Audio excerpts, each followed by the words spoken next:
Olá amigos da TV Serra Norte, pessoal do YouTube, estamos de volta com mais um Mundo do Vôlei. Pois é, a gente está aí nas últimas rodadas da Superliga e grandes jogos estão acontecendo, então tem muita coisa para a gente falar hoje. Tem sul-americano, tem tanto feminino quanto masculino, então tem assunto pra caramba pra gente falar, então a gente não vai perder tempo e vai direto falar da 8ª rodada do masculino. Pois é, eu destaquei 3 jogos aqui pra gente comentar bastante interessantes. Primeiro foi o duelo, né, totalmente mineiro aí, Sada Cruzeiro e Fiat Minas. Surpreendentemente, né, o técnico do Minas Tênis Clube, né, do Fiat Minas, escalou praticamente todo o time em reserva para jogar, ninguém esperava isso. E a justificativa era que os jogadores estavam sendo poupados, porque nessa semana jogariam o Sul-Americano. Mesmo assim, o Minas ainda deu o trabalho para o poderoso Sada Cruzeiro. O Cruzeiro venceu por 3-7-1, em parciais 25-14, 22-25, 25-18 e 25-14 novamente. Quer dizer, teve 2 sets aí de 25-14, que foi assim uma lavada mesmo, né? Mas era esperado, meninos muito novos em quadra, né? O time mineiro já é bastante novo, estava mais renovado ainda, né? Então era natural que o Sada Cruzeiro passasse por cima, né? Isso na classificação não foi muito legal para o Minas aí, porém a comissão técnica já está toda aí programada para as finais da Superliga e quis priorizar o sul-americano. O maior pontuador do jogo foi o Sander, Taylor Sander, de volta ao time aí, né? Depois de se recuperar de uma lesão, voltou muito bem, fazendo 20 pontos na partida. E quem levou o Viva Vôlei para casa foi o levantador Cachopa, que teve uma distribuição bastante interessante no jogo, deixando seus atacantes sempre ali na cara do gol mesmo, né? O Cruzeiro mostra força, está aí chegando na fase final cheio de moral, né? E vai enfrentar aí o Sul-Americano querendo mais um título também, né? Para quem começou essa Superliga super em baixa, depois de ter perdido alguns torneios, né? Principalmente não ter ido bem no Mundial, o Cruzeiro volta a mostrar força e se candidatar aos principais títulos que está concorrendo.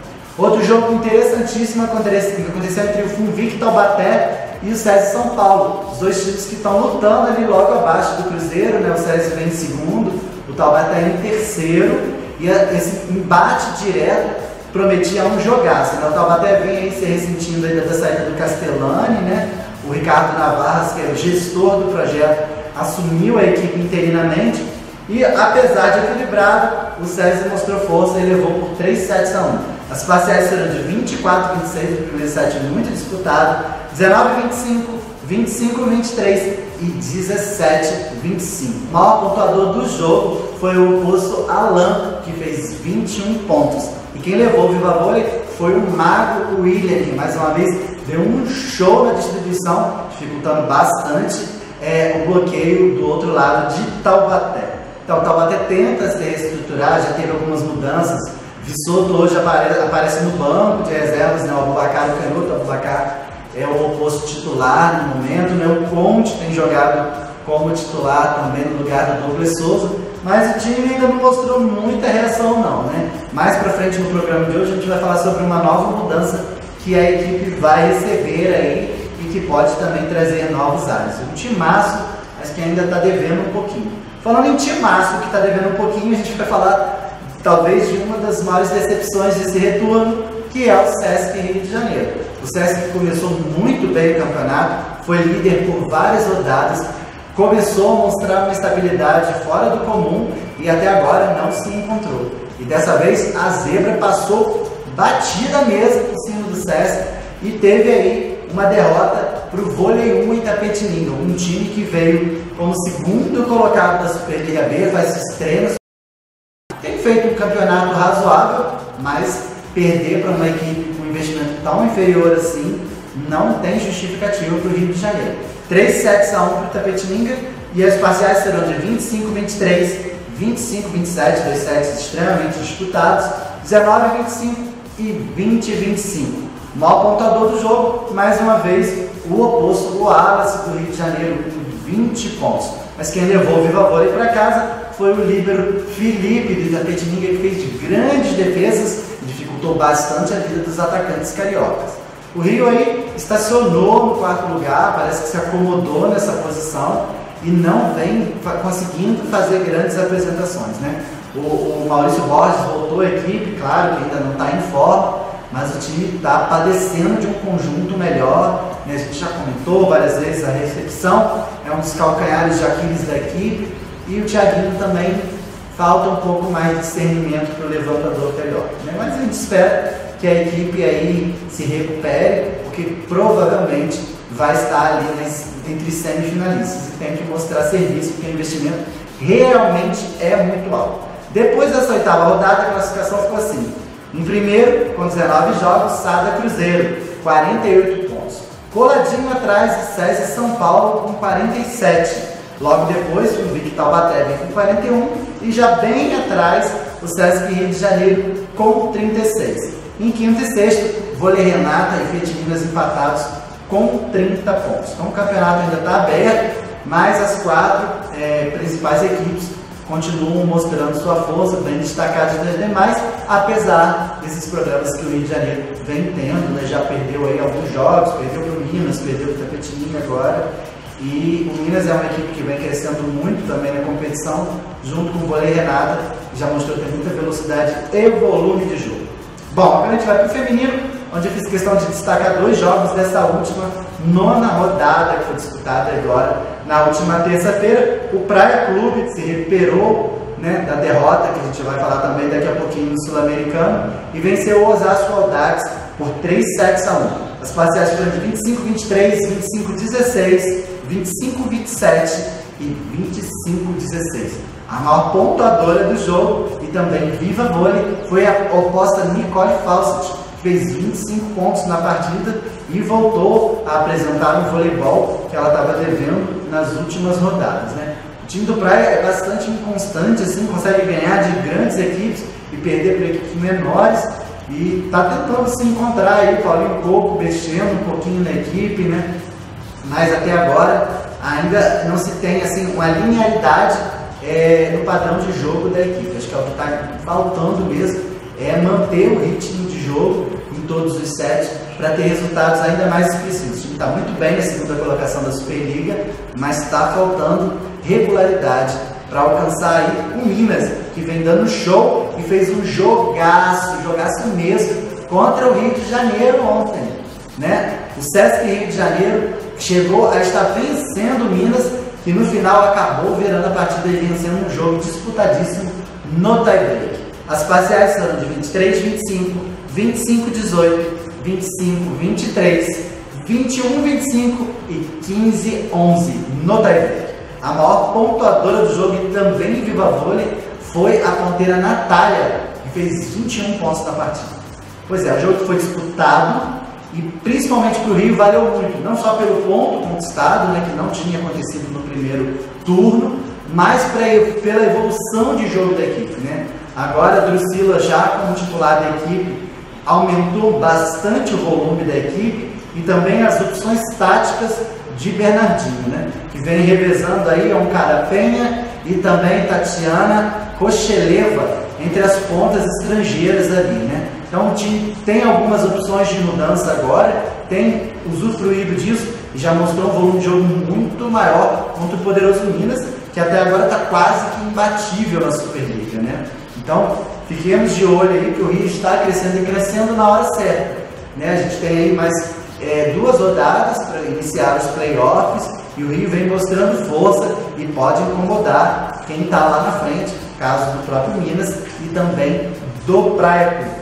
Bom, a classificação ficou assim: em primeiro Minas com 19 jogos e 52 pontos, em segundo o Praia Clube com 50 pontos e também 19 jogos.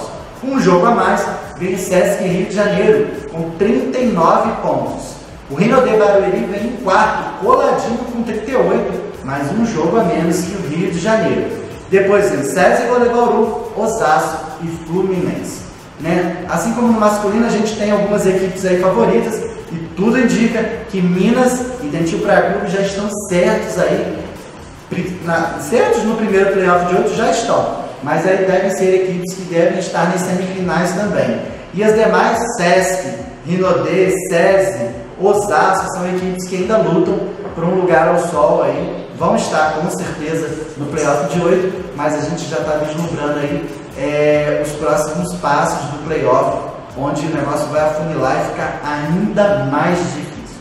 Bom, depois de a gente falar desses grandes jogos, a gente vai dar um giro por aí no saque rápido.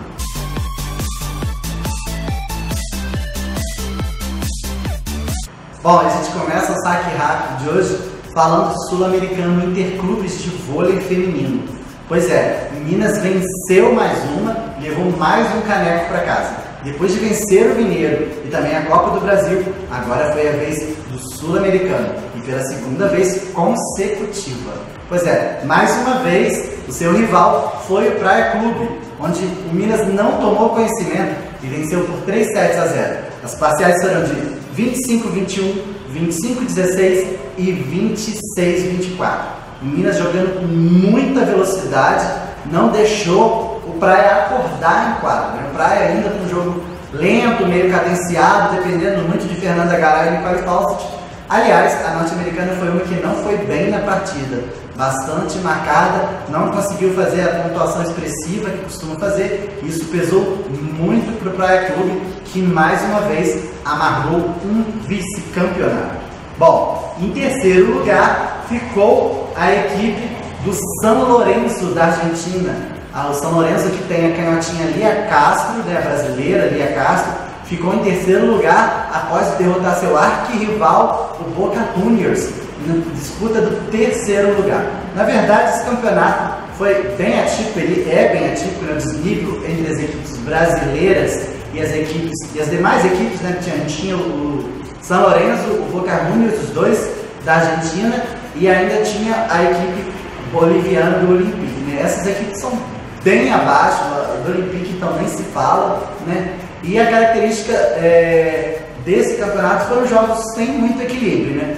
Para vocês terem uma ideia, desde o primeiro jogo até a final, todos os jogos foram disputados em apenas 3 sets. Todos os jogos foram com resultados 3-0, né? Assim foi na final e assim também foi na disputa terceiro lugar. Na final, brilhou mais uma vez o talento de Macris, que dá muita velocidade ao jogo do Minas, e isso quebrou completamente o sistema de defesa e bloqueio do Praia Clube, que não conseguia acompanhar as jogadas velozes das mineiras. Né? Já no terceiro lugar, a gente viu aí um jogo de Boca Juniors contra Lia Vôlei Clube, porque só dava Lia do lado de São Lourenço, ela recebeu a maioria das bolas e foi a maior pontuadora da partida. Né? Para as argentinas, o São Lourenço sai como campeão do torneio, que é como se fossem 2 divisões dentro de um mesmo sul-americano. Então a alegria das argentinas também foi muito grande. E do lado brasileiro, as mineiras mostraram que hoje realmente são o time a ser batido. Né? Minas Tênis Clube e também Minas, né? Hoje é um time que joga de uma maneira diferenciada dentro do voleibol brasileiro, e é o time que joga com mais volume de jogo e maior velocidade de ataque. Né? O sul-americano foi rápido, feminino, né? A gente vai ter o masculino essa semana, foi bem rápido, mas serviu aí para a gente ter praticamente 2 jogos só. A disputa terceira foi bastante equilibrada e a disputa do primeiro lugar. Né? A gente podia ter resumido o sul-americano a esses 2 jogos, os demais foram muito desproporcionais, aí, com placares absurdos, chegando a ter set de 25-6, né? Mas de qualquer maneira fica valendo aí a vitória das brasileiras e os 2 primeiros lugares no pódio.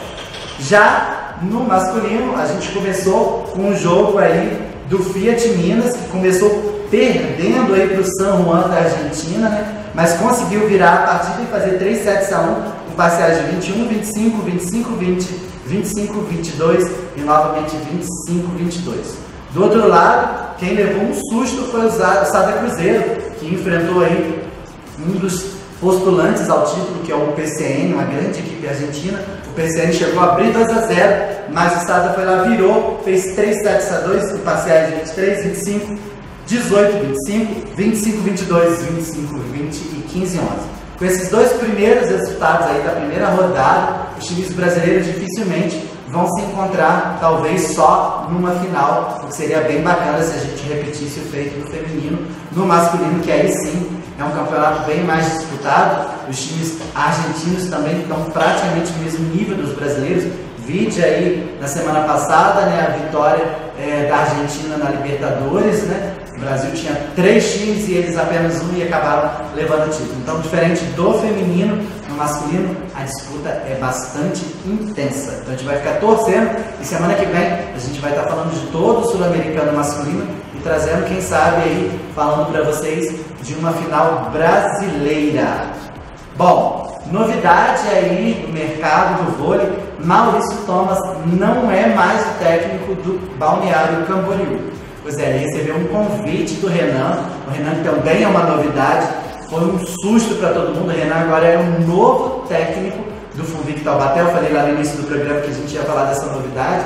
O Renan foi convidado pelo Taubaté, né? O Taubaté que mandou embora o Daniel Castellani e o Ricardo Navarras, que é o gestor do projeto, assumiu interinamente, né? E todos achavam que ele ficaria até o final do campeonato, mas aí da noite para o dia todo mundo levou um susto e o Renan aparece, técnico da seleção brasileira, aparece como técnico do Funvic Taubaté. E aí o Renan procurou o Maurício Thomas, né? O Maurício que estava na Turquia, né, ajudando, trabalhando lá no Vakif Bank, né? Era auxiliar técnico, agora veio para o Balneário Camboriú, era o técnico principal e vai voltar a ser auxiliar, dessa vez do Renan, lá no Funvic Taubaté. Então a gente espera aí, torce para que o Taubaté se reestruture, tenha uma grande equipe e possa finalmente mostrar o voleibol que se espera dele. Já o Balneário Camboriú tem mais aí 3 jogos antes de terminar a Superliga. O time não vai se classificar para os playoffs e a gente espera que o investimento siga e possivelmente até aumente para as próximas temporadas, que o time mostrou que tem condições de ir além do que ele fez nessa primeira temporada na Superliga A. Bom, e a gente encerra o saque rápido de hoje falando de voleibol regional, pois no último final de semana foi disputado na cidade de Macuco o 3º Fest Verão. Foi uma festa muito bonita, com muita gente bacana, pessoas de várias cidades ao redor participando, e a gente teve, dentre outras coisas, o voleibol nas disputas do feminino e do masculino, né? E eu trouxe aqui para vocês os resultados. No feminino, a gente teve na categoria regional, em primeiro lugar, a dupla de Ale e Bia. Em segundo ficaram Silvia e Jéssica, e em terceiro, Denise e Tamires. As meninas fizeram belos jogos, eu não pude estar presente, né? Os jogos foram no sábado passado, mas eu soube que foram bastante disputados, né? E muita gente lá torcendo, foi uma festa muito bacana mesmo. E a Ale e a Bia, a Ale eu não tenho certeza, mas a Bia já tinha vencido no ano passado e conseguiu aí o seu bicampeonato. Já no masculino, na categoria regional, e aí eu estive presente, inclusive fui um dos árbitros da competição, foi um evento muito legal, muito bem estruturado. A gente teve em primeiro lugar a dupla Cadu e Charles, lá da região serrana, né, lá de Petrópolis. Em segundo, uma dupla de Macuco, Ayala e Chiquinho. E em terceiro lugar, Peterson e Andrews, de Cantagalo. Pois os jogos foram emocionantes, vários tie-breaks, voleibol muito bacana mesmo. E assim, o pessoal, a dupla vencedora, assim, destoava um pouco das demais. É uma dupla que está acostumada a jogar voleibol de areia, jogar dupla, né? Os demais não, a maioria ali são jogadores de quadra, então tiveram que se adaptar, sentiram um pouco mais de dificuldade, mas os jogos foram muito bacanas, o torneio muito legal. Eu queria parabenizar aí o secretário de esportes de Macuco, o Hugo Carvalho, né? Toda a sua equipe, o prefeito, a galera toda, que aí fomentou esse esporte tão bonito, que a gente ama tanto, que é o voleibol, e outros também, né? A gente teve outras categorias, outros esportes acontecendo na Festa do Esporte, que é uma festa mesmo muito bacana, que a gente torce para que cresça a cada ano e que outros municípios copiem, né? Esse tipo de evento, porque a gente tem que realmente fortalecer o esporte na nossa região. Então, parabéns, Hugo, parabéns toda a equipe aí, um trabalho muito bacana de vocês, que continue por muitos e muitos anos e que isso só cresça, tá bom? Muito bacana e foi um prazer participar mais uma vez com vocês. Bom, depois da gente falar aí de como que ficou a Festa de Esportes, a gente vai responder as suas perguntas no Conexão MDV.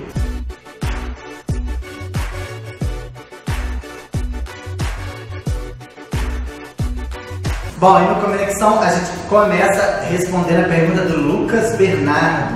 E ele faz uma pergunta bastante complicada. Ele pergunta quem vai parar o Minas do feminino. Então, Lucas, a gente já vem comentando sobre a questão do Minas na Superliga, né? Inclusive o desempenho no Mundial foi muito bacana.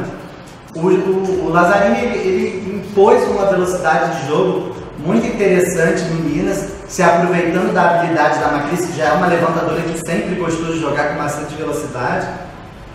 E hoje a gente tem um estilo de jogo diferenciado no Minas Tênis Clube, né? Se você pegar um jogo do Minas com Praia, um jogo do Minas com Rio, como foi essa semana, que foram jogados, você vê que assim, o Rio, por exemplo, esse jogo contra o Rio mostrou também muito volume de jogo, mas nenhuma equipe joga com a velocidade que a Macris impõe ao Minas Tênis Clube. Então, assim, tem muita água para rolar, agora vem de playoffs, é difícil um time se manter lá em cima por muito tempo, né? Porque todo mundo vai estudar muito Minas, mas é muito interessante o trabalho que está sendo feito lá. É uma coisa que eu acho que deveria, não poderia, deveria ser aproveitada na seleção brasileira, né? A gente precisa de uma renovação na seleção brasileira e esse estilo de jogo bem mais veloz, que se assemelha muito à seleção norte-americana, cairia muito bem na seleção brasileira também. Agora, respondendo realmente essa pergunta, eu dei uma fugida do que você perguntou. Quem para o Minas é difícil. O Rio quase conseguiu essa semana, né? O Praia é uma equipe muito forte que promete, apesar dos 3 últimos confrontos ter perdido para o Minas, tem jogadora para vencer. E a gente tem aí o Rinodê Barueri, que já venceu o Minas, foi aliás o único time que venceu o Minas no Brasil nessa temporada, né? Então assim, existem algumas equipes que podem fazer frente, mas hoje está bastante difícil. Então responder essa pergunta é bem complicado. Bom, o Rogério Trancoso pergunta, será que Minas leva a Superliga no masculino e no feminino? Olha, Rogério, pode ser que sim, né? Eu não gosto de dar uma de mãe de Ná, não, mas assim, é uma possibilidade muito forte, porque o Sada Cruzeiro voltou a mostrar uma força absurda no masculino, né? Tá mostrando que tá ali de igual para igual com as outras e quase alcançando já um patamar acima. E do outro lado, a gente tem Praia e Minas em primeiro e segundo. Então assim, hoje, se a Superliga acabasse hoje, a gente teria 2 equipes mineiras vencendo, uma no masculino e no feminino. Uma coisa que não acontece há muitos anos, né? Então assim, pode ser que sim, mas voleibol é uma caixinha de surpresa e todo grande atleta fala, a fase de playoff é outro campeonato, tudo pode acontecer. Então seria também muito difícil cravar essa resposta agora. Bom, para finalizar a conexão, a gente vai responder a Paula Ramos, que pergunta qual foi a graça do Sul-Americano feminino? Então, Paula, é uma pergunta delicada, né? A gente falar que um campeonato não tem porquê de existir é um pouco forte demais, né?